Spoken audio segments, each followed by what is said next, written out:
Hello students, क्या हाल चाल। I hope कि आप बहुत अच्छे होंगे, शानदार होंगे, जबरदस्त होंगे। और आज हम पढ़ लेते हैं बीएससी फोर्थ सेमेस्टर फिजिक्स का एक most important topic, Stefan Boltzmann नियम क्या होता है और प्लांक रेडिएशन लॉ से करने वाले हैं इस नियम को प्रूफ। एक मोस्टली इंपोर्टेंट टॉपिक है, तो छोड़ना बिल्कुल नहीं है। यूनिट थर्ड है end causes of classical mechanics और पेपर का नाम याद कर लो, पर्सपेक्टिव ऑफ मॉडर्न फिजिक्स। चलिए फिर मैं स्टार्ट करवा देता हूं स्टीफन बोल्ट्जमान नियम।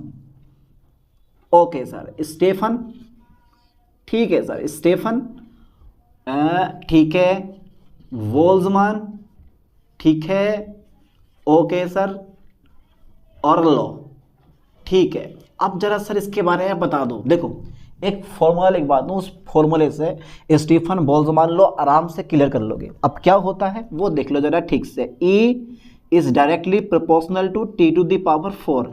समझ में आया? कुछ समझ में ना आया पर अब समझ में आएगा। अब जो ये तुम E देख रहे हो ना, यह है विकिरण की कुल ऊर्जा। पहले याद कर लो ठीक से, E क्या है यार? विकिरण की कुल ऊर्जा। और विकिरण किसके द्वारा उत्पन्न होगा? जब चैप्टर में ब्लैक बॉडी भरा पड़ा है तो सिंपल सी बात है, ब्लैक बॉडी से उत्सर्जित विकिरण की कुल ऊर्जा। ये क्या है? टेम्परेचर या तापमान बोलो, परम ताप बोल दो, परम ताप की चतुर्थ घात के अनुक्रमानुपाती होता है। ये तो यार सर बड़ी सिंपल सी परिभाषा लिखवा दी आपने कि इस नियम के अनुसार किसी ब्लैक बॉडी के, ध्यान देना, इस नियम के अनुसार किसी ब्लैक बॉडी के प्रति इकाई क्षेत्र से उत्सर्जित विकिरण की कुल ऊर्जा जो होती है वो परम ताप की चतुर्थ घात के अनुक्रमानुपाती होती है। हाँ, समझ में आ गया सर, ये तो बड़ी छोटी सी परिभाषा लिखवा दी आपने। अब बस दिमाग में सिर्फ इतना डालना यार, विकिरण की कुल ऊर्जा परम ताप की चतुर्थ घात के अनुक्रमानुपाती होती है। ये भी लिख दोगे कोई दिक्कत नहीं है, नंबर मिलेंगे आपको। भैया जहां फॉर्मूला लिखा गया थ्योरी मायने नहीं रखती, फिजिक्स में फॉर्मूला ये काम करता है, ये समझ लेना इस चीज को।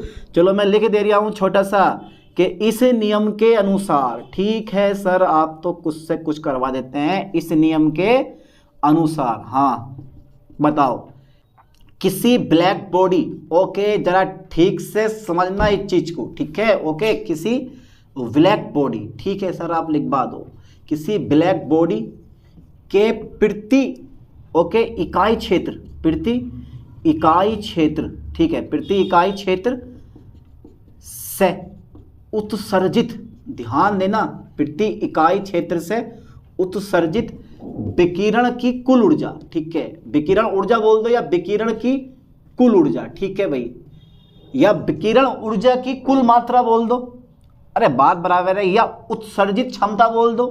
प्रति इकाई क्षेत्र से उत्सर्जित विकिरण की कुल ऊर्जा जो होती है, ठीक है, किसके?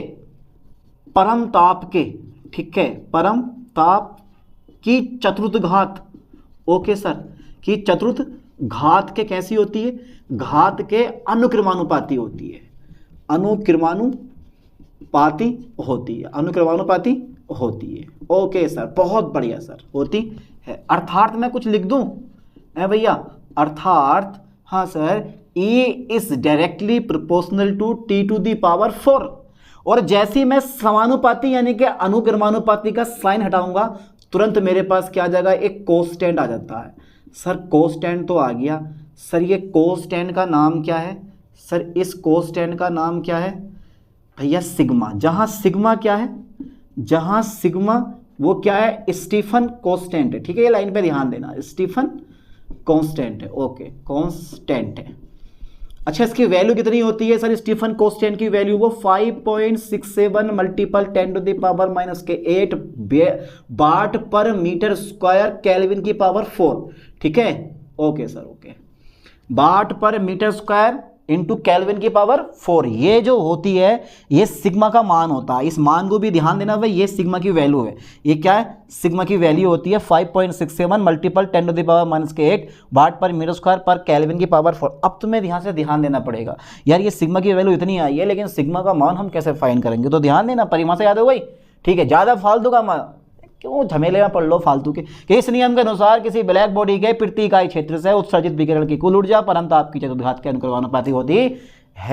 अर्थात हमारे पास E equal to sigma T की पावर 4। याद कर लो पहले, E equal to sigma T की पावर 4 क्या चीज है? ये स्टीफन नियम होता है या स्टीफन बोल्ट्जमान लॉ होता है, नियम होता है, ठीक है, ठीक है सर, ओके ओके, इसका हटा दें, है भाई, इसको हटा दें, हटा दिया, कोई ज़रूरत नहीं है। चलिए प्रूफ करते हैं। Stefan, okay okay, Stefan Boltzmann, Boltzmann BOLTZ, Stefan Boltzmann, ठीक है, लो किससे, from Planck radiation law, PLANCK, Planck radiation law, ठीक है भाई, प्लांक रेडिएशन लो। चलिए सर इससे करवा दो आप, छोड़ना मत सर, छोड़ना मत, करवा ही देना आप। स्टीफन बोल्ट्जमान लो, ठीक है, फ्रॉम प्लांक्स रेडिएशन लो, ला में बड़ा ला बना लो, ये ऐसे करके एल बना लो बड़ा, ठीक है। अब प्लांक रेडिएशन लो से हमें स्टीफन बोल्ट्जमान लो लेकर आना, तो कैसे लाओगे, यानी कि ये लेके आना, ये मान भी यहीं से निकल कर आएगा। एक तो थर्मोडायनेमिकली प्रूफ है, वो BSc सेकेंड सेमेस्टर में करवा दिया मैंने, देख लेना। एक ये हमारा प्लांक रेडिएशन लो से है। इसके बाद में जो नेक्स्ट लेक्चर पढ़ाऊंगा, मतलब मोस्टली इंपॉर्टेंट टॉपिक पढ़ाऊंगा यार, छोड़ना मत, ध्यान देना, छोड़ना मत, छोड़ दिया नंबर गए। चलिए आगे बढ़ाता हूँ कहानी में। सबसे पहले देखो, पहले मैं लिखता हूँ फ्रॉम प्लांक, ठीक है, from Planck PLANCK, from Planck radiation low, okay भाई, प्लांक का रेडिएशन लो लगा दो। अच्छा क्या होता है, ऊर्जा घनत्व जो होता है ना, E nu into d new, lambda वाला नहीं, न्यू वाला लिया है मैंने, ये जो ऊर्जा घनत्व है E nu into d nu equal to, भाई मेरे याद है 8 पाई, ठीक है, 8 पाई फिर 8 पाई H, हाँ होता है, न्यू क्यू और अपोन में सी क्यू, ठीक है, होता है, और 1 अपोन में E की पावर कितना होता है यार, H न्यू होता है, ठीक है, और H न्यू अपॉन KT होता है। हाँ सर बात बिल्कुल सही है, ये तो आपने सही बताया बिल्कुल। माइनस के कितना होता है मेरे पास, 1 होता है, ठीक है सर, और इनटू होता है मेरे पास डी न्यू। लैम्डा की फॉर्म में नहीं लिखा है मैंने ये आवर्ती की फॉर्म में लिखा है, इसको आप समीकरण नंबर 1 कर लेना, ठीक है। अब इस नियम से हमें ये वाला नियम लेकर आना, देखो मैं कैसे कैसे लेकर आऊँगा, ध्यान देना। अब सबसे पहले इस नियम में, अभी मानो मत, अभी तो सिर्फ मैंने ये ऊर्जा घनत्व निकाला है ना, ऊर्जा घनत्व निकाल दिया मैंने, ठीक है। अब निकाल लो संपूर्ण ऊर्जा घनत्व, ये मैंने क्या निकाला है, केवल ऊर्जा घनत्व निकाला है, ठीक है, प्लांक रेडिएशन लो से। और अब मैं क्या निकालने वाला हूँ, संपूर्ण ऊर्जा घनत्व, ठीक है। चलिए निकाल देता हूँ मैं संपूर्ण ऊर्जा घनत्व, ओके सर, संपूर्ण ऊर्जा घनत्व, ठीक है सर, निकालो जल्दी फास्टली। तो शो करता हूँ उसको मैं यू से, काय से शो करता हूँ, यू से, ठीक है, ओके। ये यू आ गया मेरे पास, जब संपूर्ण निकालूंगा तो यू इक्वल टू मेरे पास आगा 0 से इन्फिनिटी तक, ठीक है, 0 से इन्फिनिटी, ओके ओके। फिर इसके बाद में ये सब लगा दो ऐसी, 8 pi H nu cube, 8 pi H nu cube upon c cube, ठीक है, और इंटू 1 अपॉन E की power H nu upon KT minus के 1, ठीक है, ये इतना हमारा आ गया, इंटू मेरे पास कितना आ जाएगा, डी न्यू आ जाएगा, है ना। अब मैं क्या करूँगा, देखो मुझे समाकलन जो है वो डी न्यू के रिस्पेक्ट में करना है। अब जहाँ जहाँ न्यू है, आवर्ती है, वो रोक लो, बाकी जितनी भी चीज़ें हैं वो सब बाहर कर दो। अब देखो यहाँ भी न्यू है, यहाँ भी है, यहाँ भी है, यहाँ नहीं है, तो ये सब बाहर कर दो। 8 पाई H हमारा क्या हो जाएगा, बाहर हो जाएगा, और अपोन में C का क्यू भी हमारा क्या हो जाएगा, यहाँ से बाहर हो जाएगा, अंदर बचेगा 0 से इन्फिनिटी अपॉन, यहाँ बचेगा E की पावर H न्यू अपॉन के KT और माइनस के 1, ठीक है, ये बचा, और इंटू रह गया मेरे पास कितना, इंटू रह गया मेरे पास न्यू का Q और इंटू डी न्यू, ठीक है, इतना मेरे पास रह गया। चलिए जल्दी फास्टली पहले यहाँ तक का स्क्रीनशॉट ले लो, ले लिया होगा, कर दे इसको इरेज कर देते हैं। तो यार ये Stefan Boltzmann law is a very simple law, इससे इजी लो आपको नहीं मिलने वाला है भाई, मैं पढ़ा रहा हूँ और आप पढ़ रहे हैं, सिंपल सी बात है बिल्कुल। चलिए कोई डाउट हो तो पूछ लिया करो, और लग रहा है कि सर आपने ये मुझे टॉपिक नहीं पढ़ाया, वो टॉपिक के बारे में आप पूछ सकते हो। चलिए लिखकर भेज दो, कमेंट कर दो कि सर ये टॉपिक आपने नहीं पढ़ा, ये इंपॉर्टेंट टॉपिक है सर, ये टॉपिक पढ़ा दो, मैं जरूर लेक्चर बनाऊंगा उस पर। चलो देखता हूँ कौन करता है कमेंट आज। अच्छा ठीक है भाई, मैं यहाँ पे मान रहा हूँ, लेट माना, मैंने मान लिया, चलो क्या मानता हूँ मैं, माना H न्यू अपॉन KT को मैं मानता हूँ X, मर्जी है X Y Z कुछ भी मान लो, मैंने X मान लिया ना। अच्छा मैं U का मान, जब न्यू का मान फाइंड करूँगा तो ये आ जाएगा मेरे पास KT upon H into X, है ना। अच्छा X के सापेक्ष क्या कर दोगे, अपकलन कर दो, X के सापेक्ष अपकलन करने पर, ठीक है। चलिए अपकलन करने पर लो सर डी न्यू अपोन के कितना जगह मेरे पास डी एक्स आ गया, के टी बाहर हो जाएगा अपोन में एच, एक्स का 1 हो जाएगा, ये भाग वाला कहाँ हो जाएगा गुणा में, तो डी न्यू का मान कितना आ गया के टी अपोन के एच और इंटू मेरे पास कितना आ जाएगा डी एक्स आ गया। ठीक है, आ गया इतना कंप्लीट। ओके सर, अब क्या करना है मुझे, अब क्या करना है मुझे, अब भैया इसको जो तुमने बनाया है ना समीकरण नंबर 2 बना लो उसको, समीकरण 2 से, समीकरण 2 से। ठीक है, ओके देखो u का मान चल रहा है ऐसा ही सेम 8 पाई h में ऐसे लिखूंगा अपोन में c का q। ठीक है, 0 से इन्फिनिटी में ऐसे लगाऊंगा 1 अपोन, और जहां पर e h न्यू अपोन के टी है ना मेरे दोस्त, उसकी जगह आ जाएगा यार, यहाँ आ जाएगा भाई h न्यू अपोन के टी की जगह क्या ले लो यार, मैंने क्या माना है x माना है, यहाँ पे x आ जाएगा, माइनस के कितना आ जाएगा 1 आ जाएगा, है ना।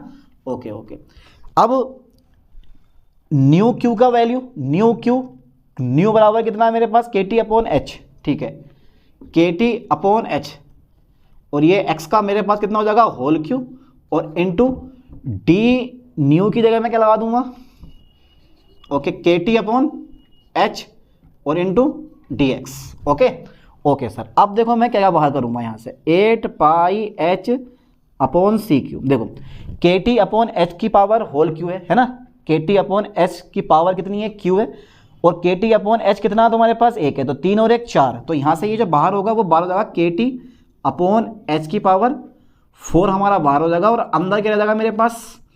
ठीक है, ये एच की पावर बाहर, अंदर रह गया मेरे पास खाली एक्स क्यू बचेगा, 0 से कितना इन्फिनिटिव एक्स क्यू बचा, और अपोन में आ जाएगा ई की पावर एक्स माइनस के 1। ठीक है, और इंटू डी एक्स। ओके, इतना डेटा हमारा आ गया। अच्छा ठीक है, और लिख लो, एक स्टेप बढ़ा कर वो लिख लो, चलो 8 पाई एच ऐसे लिखो, अपोन का सी क्यू ऐसे रह जाएगा, के टी की पावर एच का कितना का मेरे पास होल 4।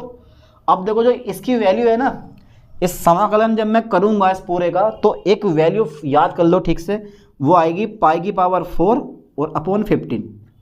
ठीक है, इसको हल करने पर जो इसका इंटीग्रेशन आएगा 0 से इन्फिनिटी तक कितना आएगा पाई की पावर 4 इंटू 15 अपॉन 15, इस पूरे को सोल्व करके, तो मैंने डायरेक्ट लिख दिया पाई की पावर 4 अपॉन 15। करोगे इसको तो बहुत लंबा पड़ जाएगा। ठीक है, इसलिए शॉर्ट में लिख दिया, इससे इजी कहीं नहीं। ठीक है, चलिए यहाँ तक का स्क्रीनशॉट ले लो, ले लिया हुआ है, कर दे फिर इसको इरेज कर दिया सर, कोई दिक्कत नहीं है। चलो ओके, बस थोड़ा सा और रह गया है, थोड़ा सा और रह गया है, उसके बाद में हमारा lecture D and. Okay sir, okay अब क्या करने वाला हूँ मैं, अब अब अब अब अब अब यू चल रहा बराबर में, ध्यान देना ये सब में यू चल रहा है हमारे ऊपर से। ओके, अब जरा खोलो, देखो 4 और 1 कितना हो जाएगा 5 हो गया। ठीक है, और 1, चलो पहले खोल लो इसको फिर देखते हैं बराबर। ठीक है, अब देखो 8 4 और 1 5 है ना, तो 8 पाई की पावर 5 आ जाएगा। ठीक है, एच ऐसे लिख लो, ओके के की पावर 4 आ जाएगा, और टी की पावर भी कितना आ जाएगा हमारा 4 आ जाएगा, ये चीज़ें हमारी आ जाएंगी। ठीक है, तो ये डेटा हमारा बन गया, और अपोन में कितना भाई जल्दी बताओ, अपोन में कितना आएगा भाई, सी क्यू हैगा 15। ठीक है, सी क्यू और एच की पावर कितना जाएगा मेरे पास 4, अब एक एच से एक एच हमारा कट जाएगा। ठीक है, तो कितना आ जाएगा हमारा 8 पाई की पावर 5, तो ये आ जाएगा के की पावर 4 और टी की पावर भी 4, और अपोन में कितना आ जाएगा भाई हमारा 15। ठीक है, सी की क्यू और एच की क्यू, ये क्या आ गया मेरे पास यू, इसको बोलते हैं कुल ऊर्जा घनत्व। ये क्या बना हमारा भाई, ये जो आया है इतना डेटा हमारा, ये इतना डेटा क्या है, इतना डेटा जो है ये है कुल ऊर्जा घनत्व का सूत्र, यानी कि लिख दो ये है कुल ऊर्जा घनत्व का सूत्र है, ये है कुल ऊर्जा घनत्व का क्या है सूत्र है, का सूत्र है। ठीक है, ये है कुल ऊर्जा घनत्व का सूत्र है। ओके ओके सर, अब क्या करना है मुझे यार, अब क्या करूं मैं है भाई यार, अब क्या करूं मैं जल्दी बताओ फास्टली। अब निकाल लेते हैं, चलो ये तो कुल ऊर्जा घनत्व का सूत्र लगा दिया मैंने। अब यार अब क्या करूं मैं, अब निकालते हैं कुल उत्सर्जन क्षमता या ब्लैक बॉडी से उत्सर्जित विकिरण की कुल ऊर्जा। आप लिख सकते हो विकिरण की कुल ऊर्जा, या लिख सकते हो कुल उत्सर्जन क्षमता। ठीक है, चलिए मैं लिख दे रहा हूं यहाँ पे कुल उत्सर्जन क्षमता का फॉर्मूला क्या आएगा, फॉर्मूला आता है इसका, ध्यान देना फॉर्मूला आता है इसका भैया, E बराबर ठीक है सी यू अपॉन 4। ठीक है, तो C अपॉन 4 मैंने ऐसे रहने दिया, बट u की जो वैल्यू है वो है 8 पाई की पावर 5 k की पावर 4 और t की पावर 4 और यार अपोन में कितना है भाई मेरे पास 15, ठीक है, c का q और h का q, ठीक है। अब एक c से एक c कट गया, 4 दूनी 8, तो हमारा कितना बचा भैया, तो 4 दूनी 8 2 बचा, पाई की पावर 5 बची, k की पावर 4 बचा, ठीक है, 15 बचा, c स्क्वायर रह गया, h क्यू रह गया, ये अलग करो डेटा इतना और t की पावर 4 अलग कर लो, ठीक है। तो जो ये जो आया वैल्यू ये सब कोस्टेंट होता है हमारा, और जो वैल्यू आ गई हमारी वो आ गई e की पावर, यानी कि e is directly proportional to t की पावर 4, और यही क्या है मेरे पास, यह है स्टीफन बोल्ट्जमान लॉ है, ठीक है। यह स्टीफन बोल्ट्जमान, ठीक है, ये स्टीफन बोल्ट्जमान का नियम है। ओके ओके ओके, नियम है, इतना डेटा हमारे पास आ गया, ठीक है। तो E is directly proportional to t की पावर 4। अब ये जो वैल्यू तुम देख रहे हो ना, ये जो वैल्यू है ये सब सिग्मा के बराबर होती है। पहले यहाँ तक का स्क्रीनशॉट ले लो, ले लिया होगा, कर दें इसको इरेज, ठीक है भाई। चलिए सर, इसको मैंने इरेज कर दिया, ओके। तो जो ये वैल्यू है ये सब किसके बराबर है, सिग्मा के बराबर है ना।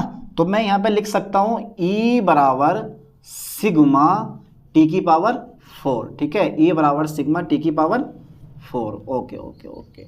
जहाँ सिग्मा जो है ना, जहाँ सिग्मा बराबर कितना है मेरे पास डेटा, जहाँ सिग्मा क्या है, एक नियतांक है, जहाँ सिग्मा क्या है, एक, ठीक है, नियतांक है, जिसे हम क्या बोलते हैं, जिसे स्टीफन कांस्टेंट कहते हैं, जिसे, ठीक है, स्टीफन नियतांक कहते हैं, जिसे स्टीफन नियतांक कहते हैं, ओके ओके। तो बोल दिया करो यार, कहते हैं, जहाँ सिग्मा क्या है, एक नियतांक है, स्टीफन नियतांक कहते हैं। और सिग्मा की वैल्यू कितनी है हमारे पास, चेक करें जरा, सिग्मा की वैल्यू कितनी आई है, 2, ठीक है, पाई की पावर 5, ओके, k की पावर 4 और अपोन में कितनी आई है 15, c स्क्वायर और h का q। ये वैल्यू किसकी है भैया, सिग्मा का मान आ गया। अब यहाँ से सारे के सारे मान लगा के, ठीक है, यहाँ से सारे के सारे मान लगा के, ठीक है, k तो हमारा बोल्ट्जमान कांस्टेंट होता ही है, तो सिग्मा के सारे यानी कि सारे के सारे मान लगाओगे तो सिग्मा की वैल्यू कितनी मिल जाएगी, जो मैं तुम्हें पहले बताई है 5.67 गुणा 10 की घात माइनस के 8, मात्रक क्या होगा, वाट प्रति मीटर स्क्वायर प्रति केल्विन की पावर 4, के की पावर 4, के 4, ये के अलग है, ये वाला के, ये बोल्ट्जमान कांस्टेंट है, ये वाला जो के है ना वो हमारा केल्विन होता है, परमताप का मात्रक होता। तो इस तरह से मैंने कर दिया भैया स्टीफन बोल्ट्जमान लॉ प्रूफ, है ना, हो गया यहाँ तक। चलिए, तो यहाँ तक अच्छी तरह से इसको कवर करो और नोट्स बनाते रहो, क्योंकि यही आपके नोट्स है, कहीं आपको बाहर से नोट्स की जरूरत नहीं है। चलिए मिलते हैं नेक्स्ट लेक्चर में नेक्स्ट वीडियो के साथ, थैंक्स।